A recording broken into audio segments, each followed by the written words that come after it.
Same as ever, a guide to what never changes by Morgan Housel. Introduction. Hey friend, let's talk about what never changes. Even when everything around us does. Housel calls them evergreen truths. This book isn't about the flashy new, it's about the timeless. That which stands firm amid chaos. Let's walk this path chapter by chapter. Chapter 1, Risk is what you don't see coming. Hey friend, can I tell you something important? Something most people miss. It's about risk, not the kind we prepare for, but the kind that quietly walks in from the side. The one that surprises us.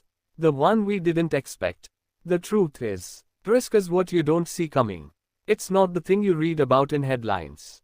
It's not the crash everyone predicts. It's the quiet danger hiding in the noise. It's the punch you never see coming that knocks you out. And that, my friend, is what Morgan Housel is trying to tell us. Let me walk you through it. Slowly, emotionally, so it hits you, not just in your mind, but in your heart. You prepare for the wrong war. We all do that. Why? Because we think the future looks like the past. We look back and say, this happened before, so it might happen again. So we build walls around old threats. We buy insurance for things that have already gone wrong. But the future, it rarely repeats the past. It rhymes, yes, but it surprises every time. And that's the irony. We prepare for what we remember. But risk doesn't live there. It lives in what we forgot. In what we never imagined. September 11th. Did you see that coming? No one did. And yet, it changed the whole world. The 2008 financial crisis. Many experts warned about housing bubbles. But the collapse, the way banks failed, that was different, unpredictable, painful, and permanent. That's how real risk behaves. It doesn't knock, it crashes the door. Risk hides in plain sight. It's the thing that feels small. The detail no one pays attention to. The overlooked assumption. The misplaced trust. And by the time we notice, it's too late. Risk, my friend, is not loud. It whispers. Morgan gives an example. World War I. It started from the assassination of an archduke. One event, one man, one bullet, and it led to millions of deaths. Who saw that coming? No one. Not even the people in power. That's what real risk looks like. It's small until it explodes. We confuse volatility with risk. Markets go up, markets go down, people panic. They call that risk. But that's just noise. That's movement. Real risk is losing your job when you least expect it. Losing a loved one. Losing trust in a system you thought was stable. That's the kind of risk that changes lives. And those are the ones we don't prepare for. We think we're safe. Because we planned. Because we saved. Because we read all the right books. But risk doesn't care. It doesn't read your spreadsheet. It doesn't follow your plan. It finds the crack, the weak spot, and it enters through that. So what can we do? If risk is invisible, if it's unpredictable, what hope do we have? Morgan says resilience, not prediction, not control, but the ability to survive what you didn't see coming. Flexibility, humility, awareness that you don't know what's next. That is your best defense. You save money, good. But don't save just for the thing you expect. Save for the thing you can't imagine. You plan your business, nice. But always ask, what if I'm wrong? You invest, be careful, not just of losses, but of overconfidence. Because that's where risk hides best. In ego, in certainty, in the illusion of control. Friend, remember this. The world is uncertain. Always was. Always will be. No amount of intelligence can change that. But you can prepare. By accepting that. By embracing uncertainty. By building a life that doesn't break when the unexpected arrives. Morgan Housel is not trying to scare you. He's trying to wake you up. To show you that the biggest risks in life are not the loud ones. They're the quiet ones. The ones you never think about. Until they define your life. So what's the takeaway? Simple. Stay humble. Stay alert. Be flexible. And never believe you've seen it all. Because the moment you do, that's when risk walks in. Quietly, slowly, but powerfully, and changes everything. That's chapter 1. That's the emotional truth. That risk, the real kind, is same as ever. Always hiding, always surprising, always defining the course of history. And your life. Chapter 2, Wild Minds, Calm Hands. Let me ask you something. Have you ever felt like your thoughts are racing? Like your mind is running faster than your body. Like you know what's right. But still, you do the opposite. Yeah, you're not alone. That's the story of all of us. In this chapter, Morgan Housel talks about a strange truth. We are emotional beings. But we live in a world that demands logic. That gap, that's where all our trouble begins. We all have wild minds. Full of dreams, fears, desires, stories. We imagine success. We fear loss. We hope big. We panic fast. And then, we act. Often, we act too fast. Too bold. Too afraid. You see, the real challenge isn't knowing what to do. It's doing it calmly. Without panic. Without overreaction. Because the world rewards calm hands. Not wild emotions. In the stock market, everyone knows they should buy low and sell high. But when the market crashes, what do most people do? They sell, out of fear, out of panic. Their wild mind takes over, and the calm hand disappears. Same goes in life. We know we should stay patient. But emotions, they push us to quit too soon, to doubt ourselves, to give up, even when we're close. Morgan gives an example of great investors. They don't just win because they're smart. They win because they stay calm. They don't react to every headline, every scream on the news, every temporary loss. They breathe, they wait, they endure. The best investors, they have the emotional discipline of monks. They watch chaos and don't blink because they know storms pass, but panic stays. And you know what? It's the same in relationships, in careers, in parenting, in every part of life. If your hands shake every time your heart feels something, you'll break what you've built. But if you hold steady, if you pause, if you stay grounded, you'll last. And in life, lasting beats winning. Morgan says, we are wired for survival. That means we are wired to react, to jump, to flee. But today's world, it rewards those who can hold their ground, who don't run every time it gets hard, who can say this too shall pass. And wait, that doesn't mean being emotionless. No, friend, it means feeling everything, but still acting wisely. That's hard, right? So hard, because we live in a world that pokes our emotions every second. News, social media, opinions, markets, it never stops. So you have to choose calm. Every single day, Morgan reminds us, the calmest people are not cold. They're not empty. They're strong. They've trained their mind. They've failed. They've fallen. And learned to breathe in the storm. So, what's the takeaway here? Simple. Let your mind wander. Let it dream. Let it feel. But don't let it control your hand. Think wildly. But act calmly. That's power. That's strength. That's how you win. Not just in money, but in life. So my friend, next time life throws you into chaos, close your eyes, take a breath, feel everything, then hold your hand steady, and take the next step, calmly, quietly, strongly, because the world belongs to those with wild minds and calm hands. Chapter 3, Never Enough. Let me ask you something deep. Have you ever chased something, and when you got it, you still felt empty, still felt like something was missing? Still felt like you wanted more? You're not alone. Most of us live that way. Chasing, wanting, reaching, but never feeling complete. This chapter, it's about that feeling, about never enough. You see, we think money will fix everything. So we chase it, we run after it, we sacrifice time, sleep, health, even relationships, all for a little more. Just a little more. And when we get it, we raise the bar, we move the goalpost. We compare ourselves to someone richer, someone more successful, someone with a bigger house. And suddenly, what we have feels small, feels less. That's the trap, my friend. That's the curse of never enough. It doesn't matter how much you have. If you need more to feel okay, you'll never be okay. Morgan tells the story of Rajat Gupta. He was once at the top, a billionaire, a leader, a respected man. But it wasn't enough. He wanted more wealth, more power, and for that, he broke the rules. Insider trading, he got caught, he lost everything, not because he didn't have enough, but because he didn't feel it was enough. Now compare that to Warren Buffett, one of the richest men in the world, still lives in the same house since 1958, drinks Coke, eats simple food, drives himself around, because he knows, happiness doesn't come from more, It comes from contentment, from clarity, from knowing when to stop. Here's the hard truth. Enough is never a number. It's a decision. It's when you say, I have what I need. I'm grateful for what I've built. I don't have to prove anything. But today's world, it doesn't let you feel enough. Ads tell you to buy more.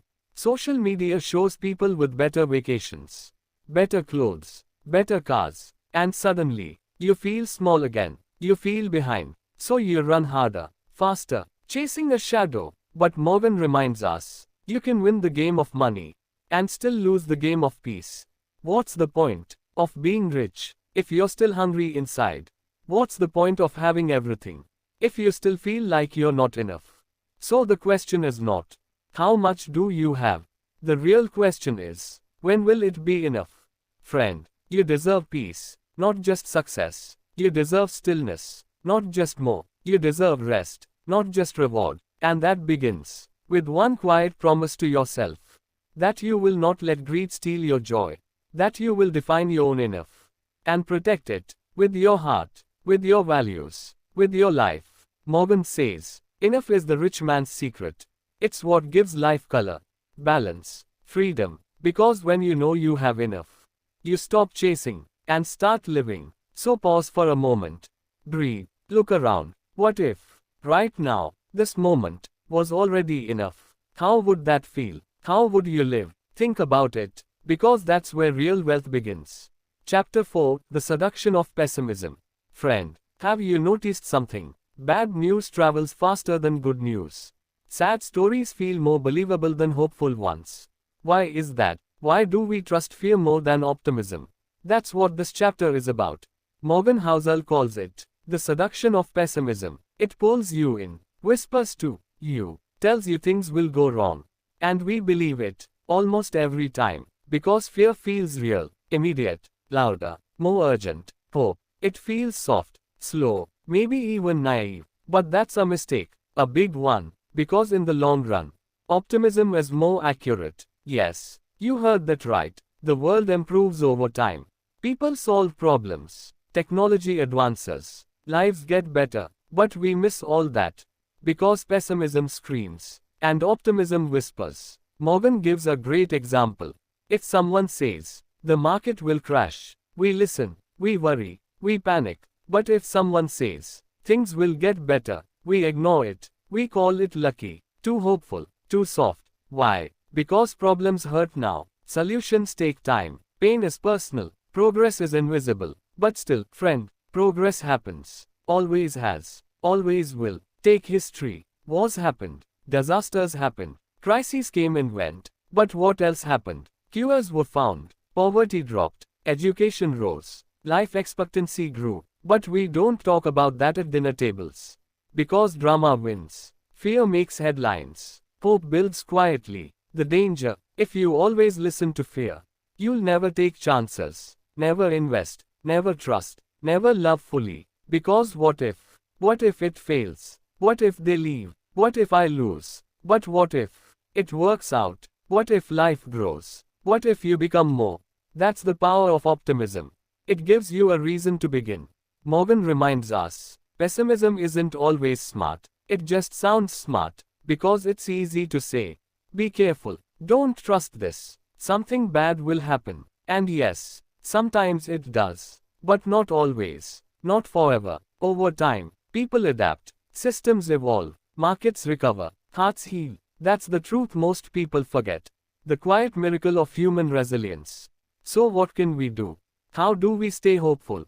Without being foolish. Morgan's advice is simple. Be a realistic optimist. Expect challenges. But believe in recovery. Feel fear, but don't live in it. Don't confuse caution with paralysis. And don't confuse hope with ignorance. You can be aware of risks. And still move forward. Still believe. Still invest. Still love. Still try. Friend, this world has seen darkness. But it has also created light. You are part of that light. Don't forget it. Don't drown in fear. Hold on to faith. Hold on to what's possible. Because even if pessimism gets more attention, optimism builds the future. Yours, mine, ours. So keep going. Not blindly, but bravely. With eyes open and heart full. Because no matter how loud fear gets, hope is still here. Chapter 5, Wounds Heal, Scars Last. Life hurts sometimes, doesn't it? Things go wrong, people leave, plans break, hearts shatter, and somehow, you survive. You get through it. The wound closes, but the scar remains. That's what this chapter is about. Pain, healing, and the memory it leaves behind. Morgan says, yes, we recover, yes, we rebuild, but some things, they stay with us, not as pain, but as reminders. Think back to your first big loss, your first heartbreak, your first failure. You moved on, but did you ever forget it? No, you remember how it felt. The fear, the sadness, the lesson. Wounds heal, but scars shape who we become. In money too, people who lived through a crash, they remember it forever. Even when the market recovers, even when things are safe again, they hesitate, they fear, they never forget, because once you've been burned, you learn to keep your hand away from the flame. That's not weakness, it's wisdom, it's how we survive. But there's a trap. Sometimes, scars turn into walls. They stop us from trying again, from trusting again, from dreaming again, and that's when healing becomes fear. So Morgan says, yes, remember the scar, but don't let it define you.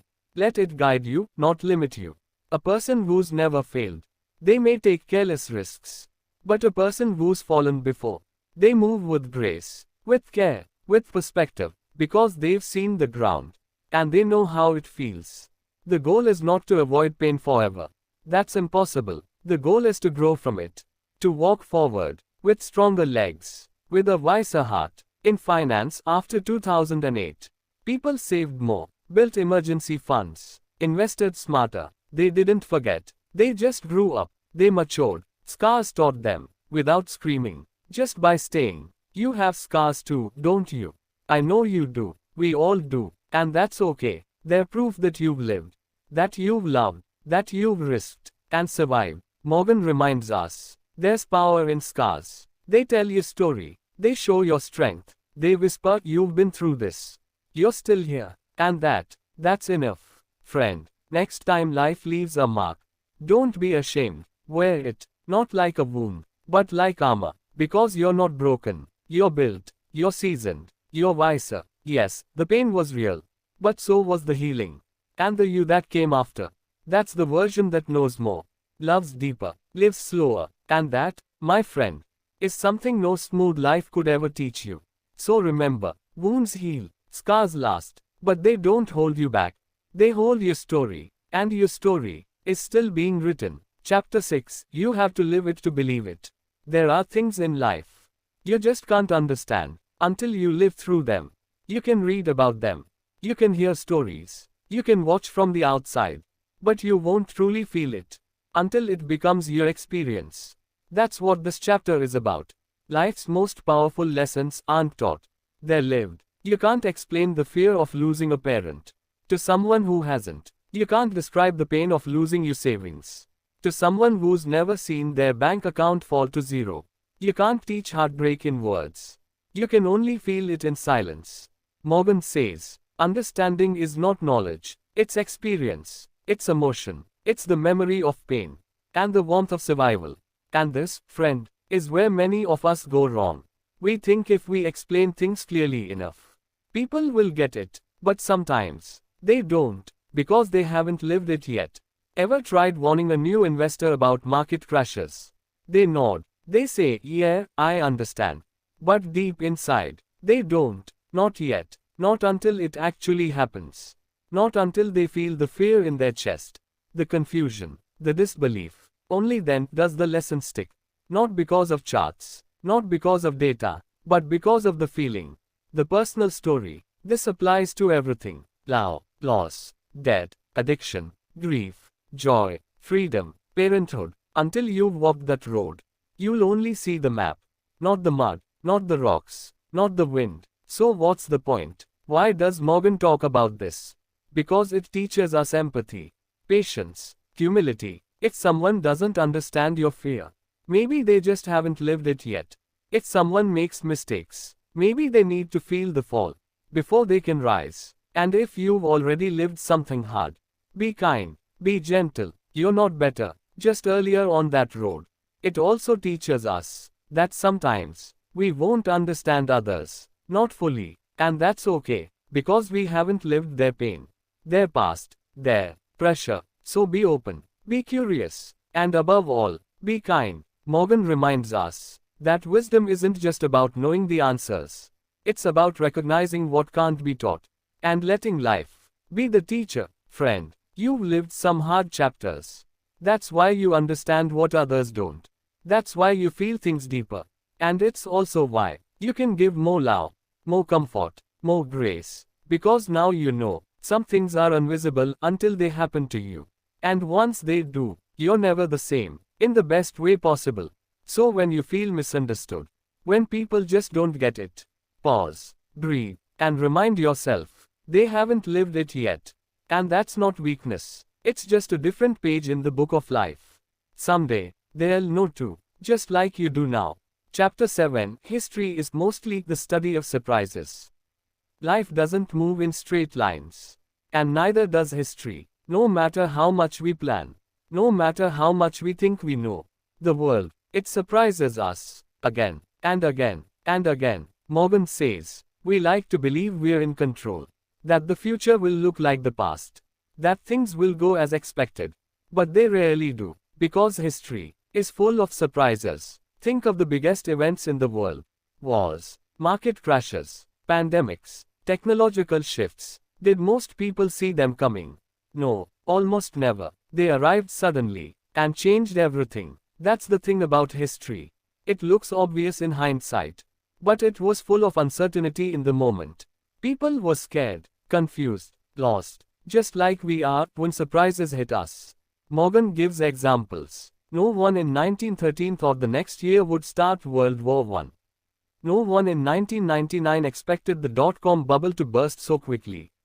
In 2006, people felt proud of real estate. By 2008, it collapsed. In 2019, life was normal. By 2020, the whole world changed. A virus, a lockdown, a pause on life itself. History isn't just a list of events. It's a trail of unexpected turns, of moments that caught everyone off guard. And guess what? The future will be the same, full of surprises we don't see coming. That sounds scary, doesn't it? But it doesn't have to be. Because Morgan reminds us, we can't predict surprises, but we can prepare for the fact that they will happen. That means, don't build your life around perfection. Build it around resilience. Don't expect a smooth path. Expect bumps, storms, and detours, and learn how to bend without breaking. In money, this means having a margin of safety, an emergency fund, low debt, patience. It means leaving space for the unexpected, because the only thing guaranteed is that surprises are coming. In life, this means letting go of rigid expectations, loving people while they're here, making peace with not knowing, and holding on to what really matters. So why do we keep getting surprised? Morgan says, because we think we are smarter than history. We believe this time is different. But it rarely is. People are still emotional, still scared, still hopeful, still human. The details change, but the behavior, it stays the same as ever. Friend, don't let surprises break your spirit. Let them humble you, let them teach you, let them shape you. Because the most powerful people are not the ones who saw the future perfectly, but the ones who stayed calm when the future shocked them. The wise ones aren't those who guessed right. They're the ones who adapted fast, who stayed open, who said, I didn't see that coming, but I'll find a way through. So keep that in your heart. The world will surprise you. And that's okay, because you're stronger than you. No, you've handled storms before. You'll handle them again. Prepare, not by guessing what's next, but by accepting that life is full of the unexpected. And maybe that's what makes it beautiful. Uncertain, unpredictable, alive. Chapter 8. Expectations move slower than reality. Have you ever felt like life changed, but your heart didn't catch up? Like something good happened, but it didn't feel as exciting as you thought? Or something bad passed, but your fear stayed behind? That's what this chapter is about. Morgan says, reality moves fast, but our expectations, they move slow. The world evolves, technology advances, opportunities grow, but inside, We still think in old patterns, old fears, old hopes, old dreams. It's like updating your phone, but using the same habits from 10 years ago. The outside is new, the inside is stuck. That's how most of us live. Think about it. You wanted success. You prayed for it, worked for it, and now, maybe you've achieved some of it. But does it feel like enough? Or did your expectations rise the moment your reality did? We reach one level, and instantly aim for the next. We move forward, but happiness stays a step behind. Always just out of reach. Why? Because we rarely stop to adjust our expectations. Morgan gives a powerful example. In the 1800s, no one had electricity, no running water, no internet, no vaccines. Life was short, hard, unpredictable, but people expected little, so small joys felt big. Today, we live in comfort, in safety, in abundance, but our expectations, sky high, always rising, never satisfied. So even with more than ever, we feel less, because our expectations grew faster than our gratitude. This is a quiet tragedy, a silent weight, and it explains why so many people feel unhappy, even when they should feel blessed. So what's the answer? Morgan says, don't just chase a better life. Learn to adjust your expectations. Slow them down, make them match reality, or better yet, let them lag a little behind. So reality always feels sweet, always feels like a gift. Friend, happiness is not in having more. It's in expecting less, and noticing how much you already have. This doesn't mean giving up on dreams. It means learning to measure success wisely. Not just by numbers, but by peace, by time, by freedom, by moments that make your heart warm. Morgan reminds us, if your expectations always rise with your achievements, you'll always feel behind, always feel like you are failing, even when you are actually winning. So here's a simple truth. If you want to feel rich, count the things you have, that money can't buy, and set expectations that allow you to feel joy, not pressure. Friend, you don't need more to feel alive. You just need to pause, to breathe, to see what's already here, and let your expectations catch up, or better yet, slow down. Let them follow, not lead, because life is already moving fast. Don't let your peace get left behind. Chapter 9, The Illusion of Control. Let me ask you something. Have you ever tried to control everything? Your future, your plans, your outcomes. We all have, because control feels safe. It feels smart, it feels powerful. But Morgan says, that control, it's mostly an illusion. We think we're steering the wheel. We think we've figured it out. But life, it laughs at our confidence. It bends us in directions we never expected. You plan for a peaceful year, and you lose your job. You save for a trip, and a medical bill shows up. You build a routine, and life shuffles the cards. It hurts, because we try so hard to hold things together. But sometimes, they fall apart anyway. Morgan tells us, the biggest risks in life, they come from what we don't control. The economy, the weather, other people's decisions, random events. And yet, we blame ourselves. We feel guilty. We feel like we failed. But friend, you didn't fail. You were just human, living in a world that doesn't always ask for your permission. That's why Morgan says, true strength isn't found in controlling everything. It's found in accepting what you can't control, and acting wisely within what you can. Think about a pilot. They don't control the wind, or the storms, but they learn how to fly through it, calmly, skillfully, with focus. And that's what we must do. Not control life, but respond to it. Not fight the unexpected, but adapt to it. Because the truth is, you can't control everything, but you can control your mindset, your reaction, your patience, your character. You can choose to breathe when the world spins. You can choose to slow down when others panic. You can choose to show up, even when the plan changed. Morgan reminds us, trying to control everything, it leads to stress, anxiety, and eventually, disappointment. But letting go, that brings peace, and clarity, and a strange kind of power. Friend, you're not weak for letting go. You're wise. You're not passive for surrendering to what is. You are present, and presence is more powerful than control ever will be. So maybe today, let go a little, let the world be what it is. Stop trying to force everything into place. And just be, right here, right now, with what you do have. Because the moment you stop chasing control, you start discovering something better. Trust in yourself, in the process, in the unfolding mystery of life. Yes, plan, yes, prepare, but also, make peace with the unknown. Because you were never meant to control it all. You were meant to live it, to feel it, to grow through it. And friend, you are doing that beautifully. I'm honored to continue with you, friend. Chapter 10, The Power of Room for Error. Let me ask you something. Do you ever try to get everything just right? The perfect plan, the perfect number, the perfect outcome. I know you do. We all do. Because we think perfection is safe. But Morgan says, perfection is risky. Why? Because life is messy. Because things break. Because people make mistakes. Because uncertainty never leaves the room. So instead of chasing perfection, we need something else. Something softer. Something wiser. It's called room for error. Think of it like this. You're walking on a narrow bridge. No railings. One wrong step, and you fall. That's living without room for error. Now imagine the same bridge. But it's wide, stable. You can stumble, but you won't fall. That's what room for error does. It protects you. It gives you space to breathe. Morgan says, the most successful people, they don't avoid risk. They respect it. They leave a margin. They give themselves cushion. So when the unexpected happens, they can still stand. It's like a builder who doesn't cut a beam exactly to fit.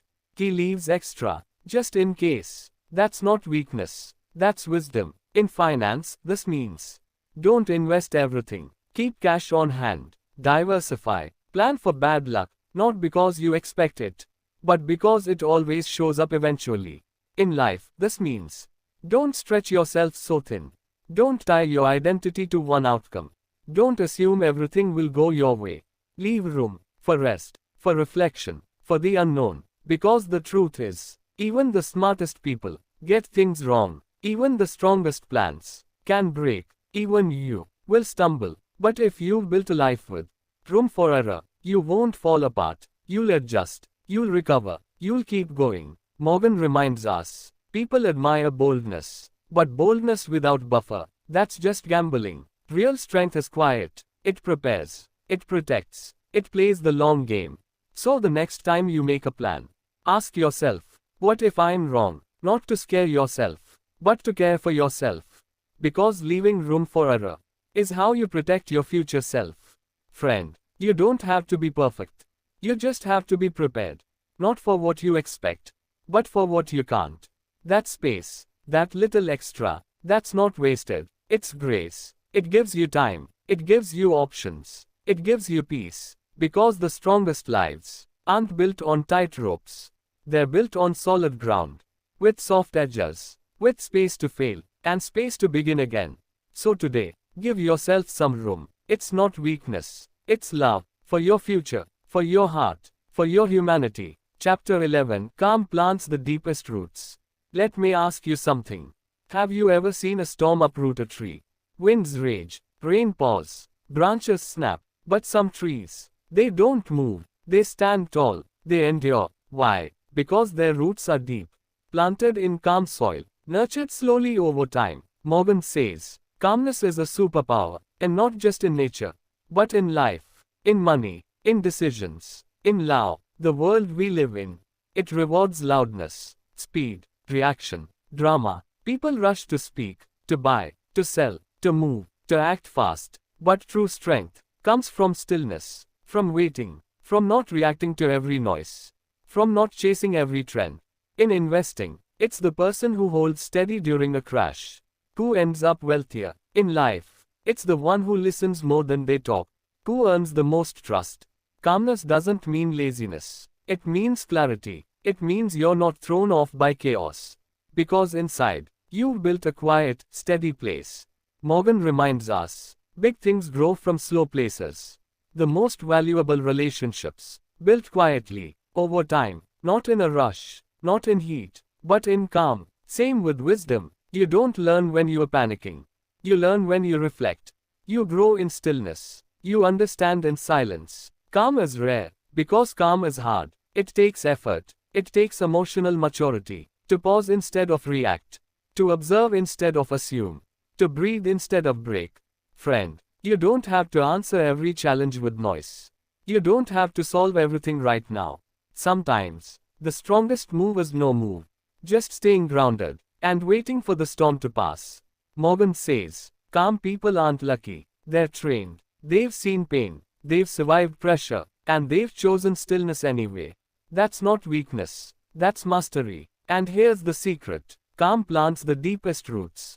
In money, in love, in life. Those roots, they don't look flashy, but they hold you steady when everything else shakes. So today, try not to rush, try not to panic, try not to overthink. Instead, be still, let the world swirl around you.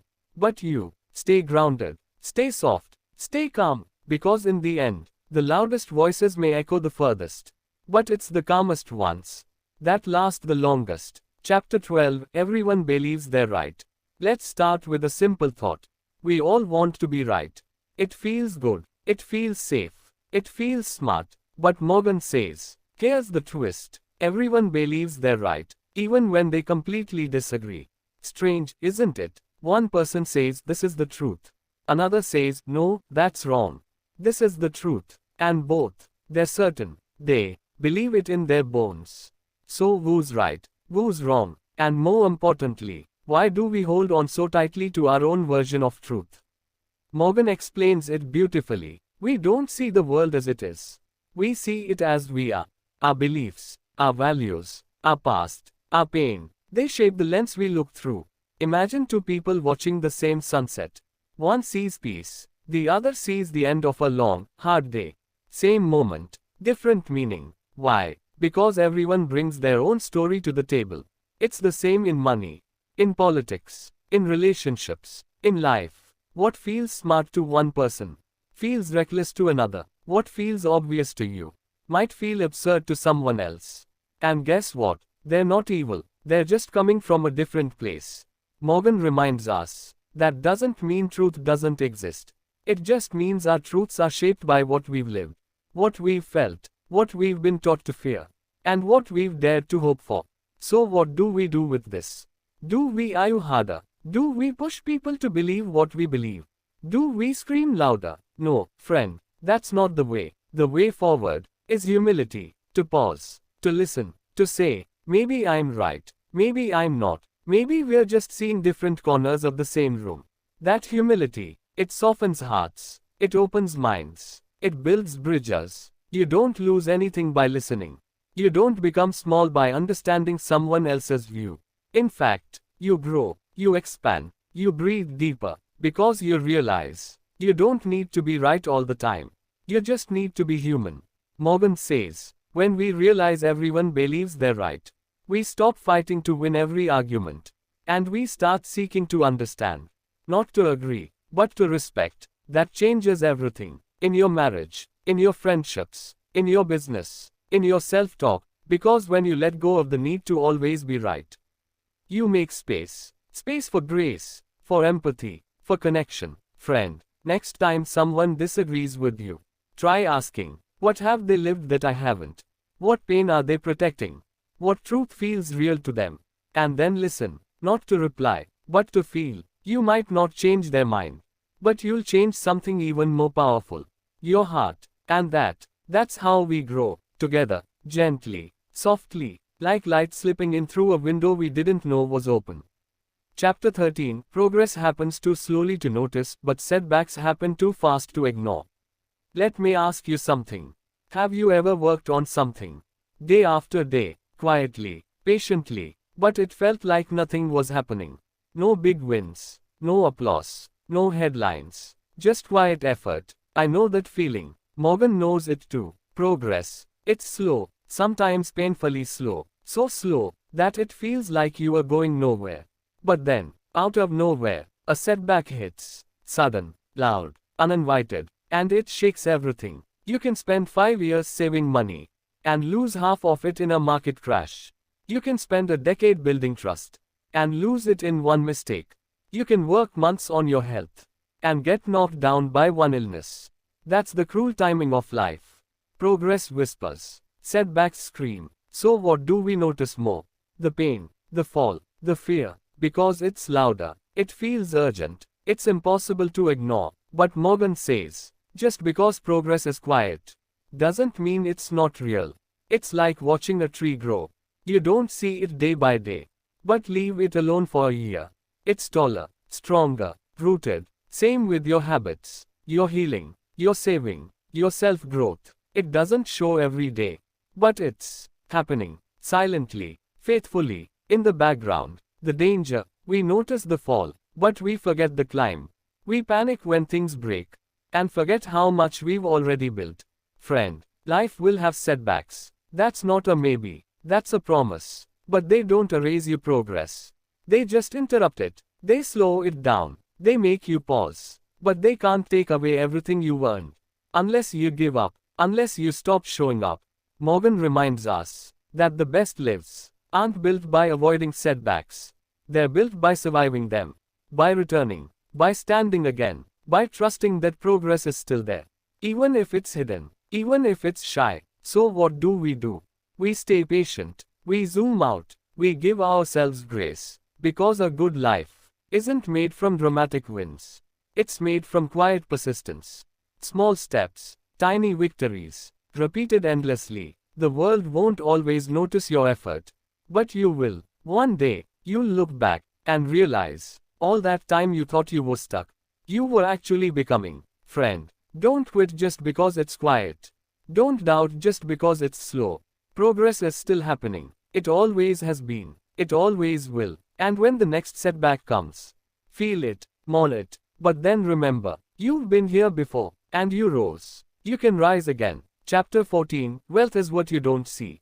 Let me ask you something honest.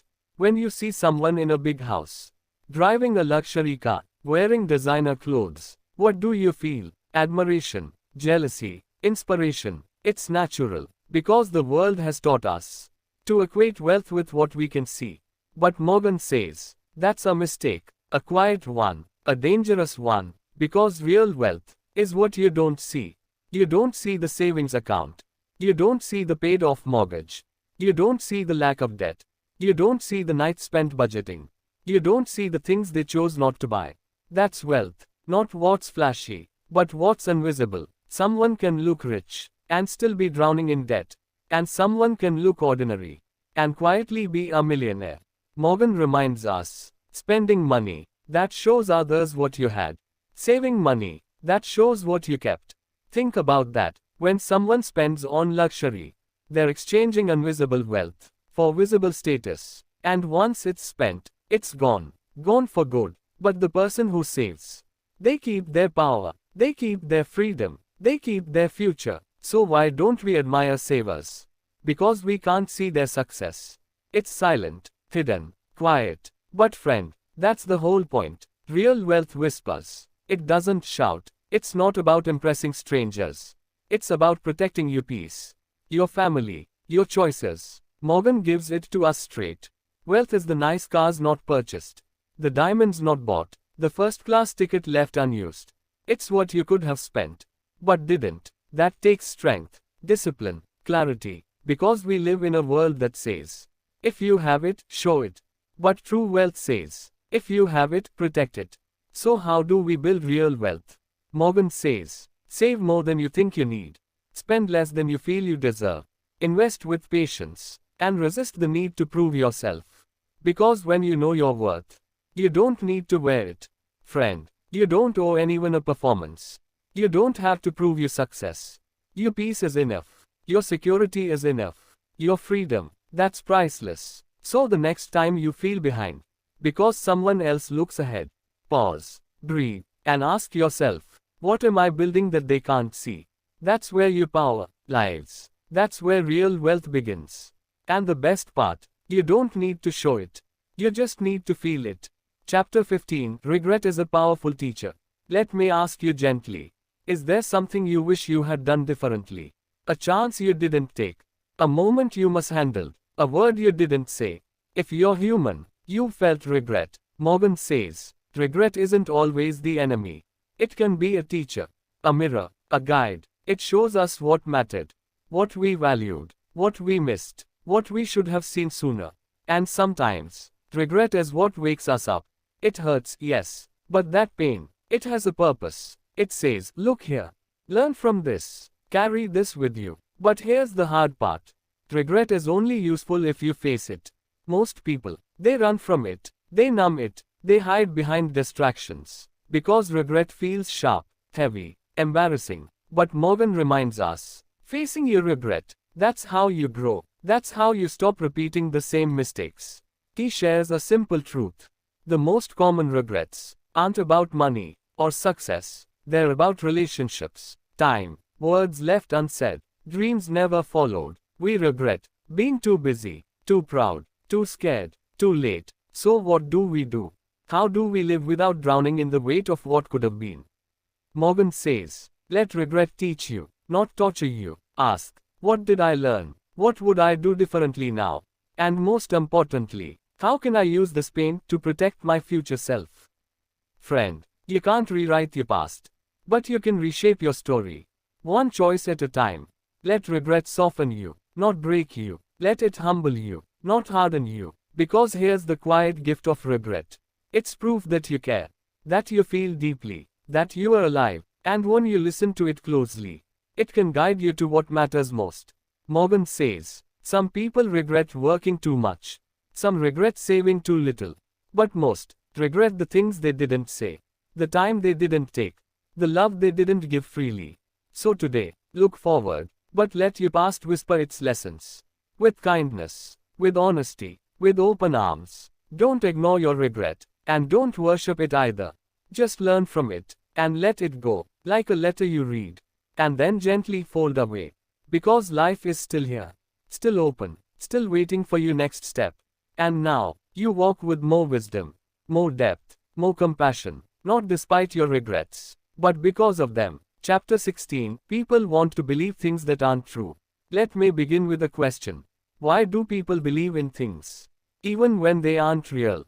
Why do we cling to stories that don't hold up, to dreams that may never come true, to ideas that have no evidence? Morgan answers gently, because hope is powerful, and sometimes, hope feels better than truth. People want to believe they'll get rich overnight, that their luck will turn around, that the world is fair, that hard work always pays off, that good things happen to good people, that bad people always get punished. But real life, it's not always that simple. Sometimes, hard work doesn't lead to riches. Sometimes, the good guy loses. Sometimes, the wrong person wins. And that's hard to accept. So what do? We believe anyway. We create softer stories, ones that comfort us, ones that help us sleep at night. Morgan says, believing things that aren't true.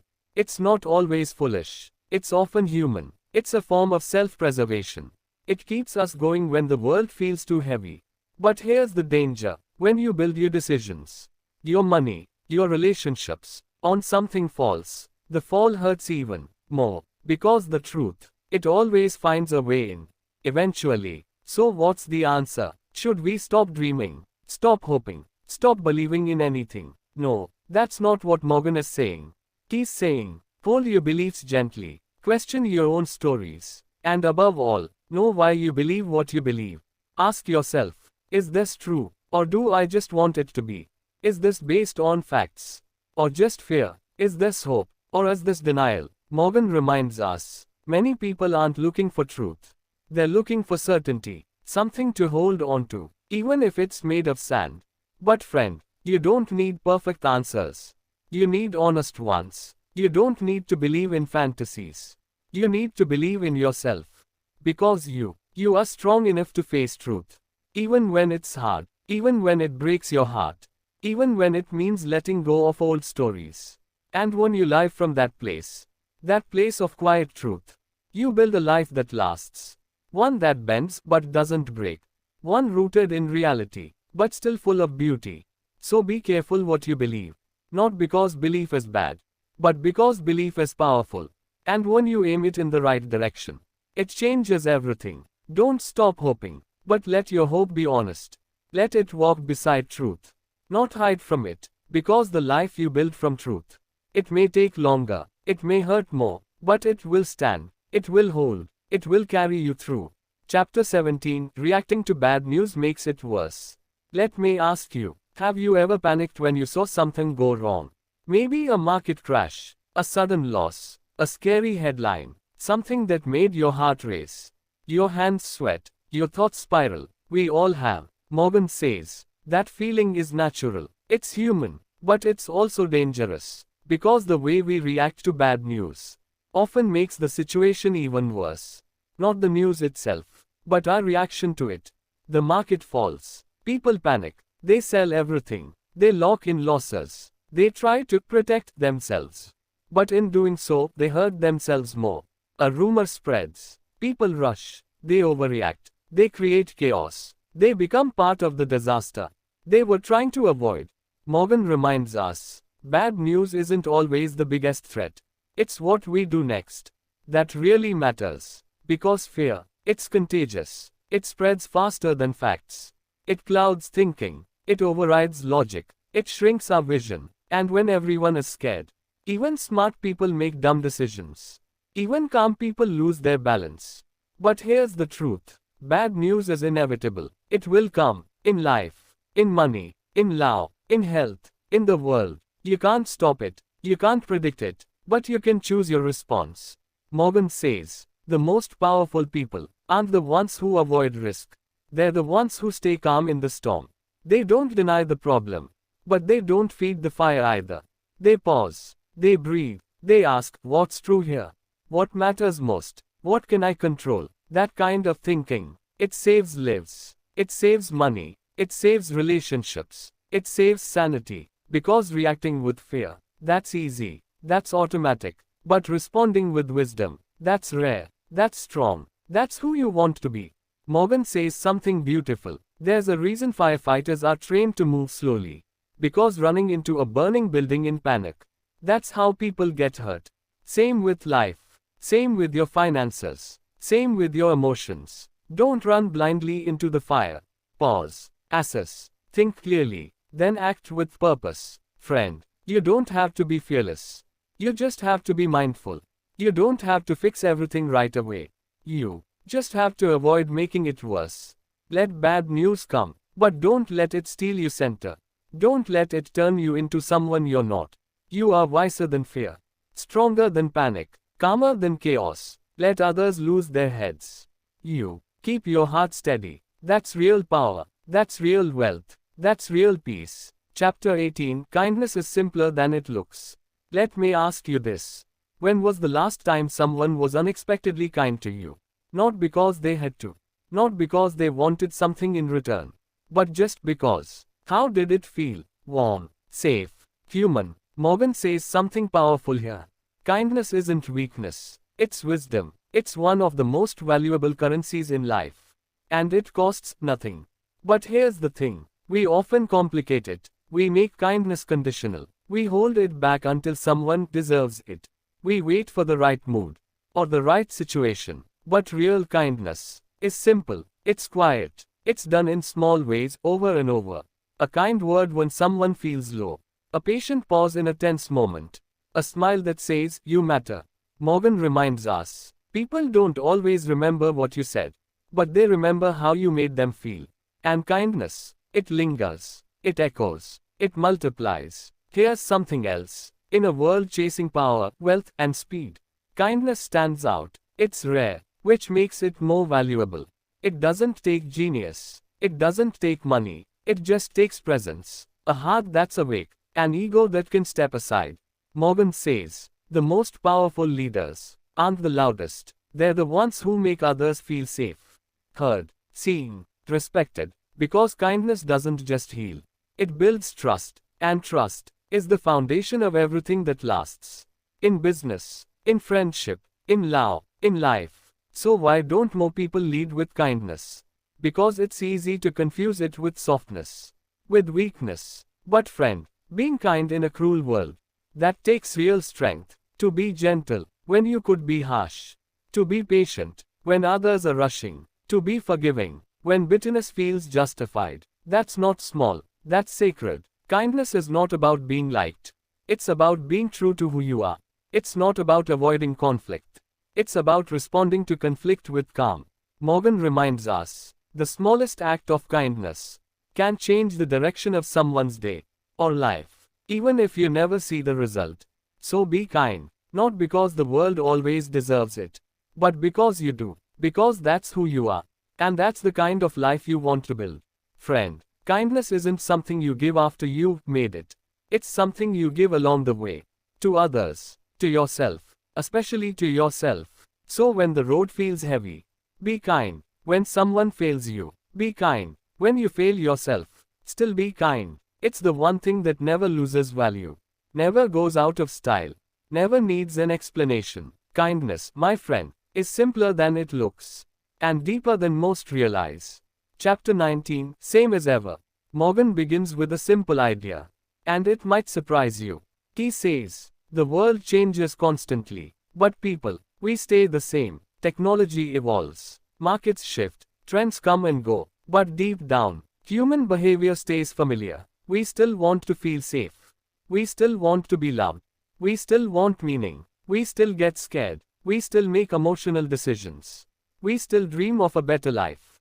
And that's the paradox. The surface changes fast, but the core is timeless. That's why history repeats itself. That's why bubbles form again. That's why people chase shortcuts. That's why fear rises during crashes. That's why greed returns after every boom. Different tools, same emotions. Different players, same mistakes. Different world, same humans. Morgan says, the most successful people aren't the ones who obsess over what's changing. They're the ones who understand what never changes. Because if you know what stays the same, you can prepare, you can stay grounded, you can build something that lasts. It's not about predicting the next big thing. It's about protecting yourself from the old mistakes, the ones we keep making over and over. He reminds us, every generation thinks they're special, that they've figured it out, that they're different. But when fear hits, we panic like the ones before us. When greed strikes, we overreach like every generation has.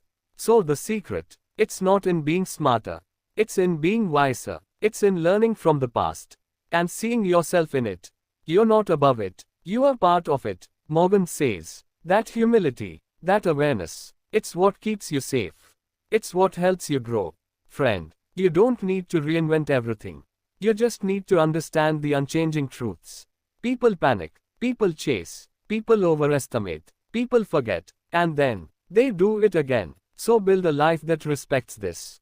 Invest like humans are emotional. Save like storms will return. Love like time is short. Forgive like everyone's struggling. And live like you've seen this all before. Because you have. Because it's always been this way. Because in the end, it's the same as ever. Same mistakes. Same hopes. Same fears. Same love. Same pain. Same dreams. Same human heart. Longing for peace. Morgan leaves us with this. The world will keep changing. Faster than ever. But if you remember what doesn't change, you'll stay steady, you'll stay kind, you'll stay wise. Friend, this book wasn't about answers. It was about awareness. It wasn't about prediction. It was about perspective. And now that we've walked this journey together, maybe you see it too. The world is unpredictable, but your response, your peace, your kindness, your courage, that's within you. And no matter what changes out there, that quiet strength can stay the same. Same as ever. Outro. Thank you for walking this journey with me. In a world that keeps changing, sometimes the wisest thing is to remember what never does. Your emotions, your choices, your patience, your peace. These are your true assets. At ABD of Finance, we don't just talk about money. We talk about life, about the heart behind the numbers, about the human behind every trade, every dream. If this touched you, share it with someone you care about. And remember, you don't have to be perfect. You just have to stay true. Same as ever.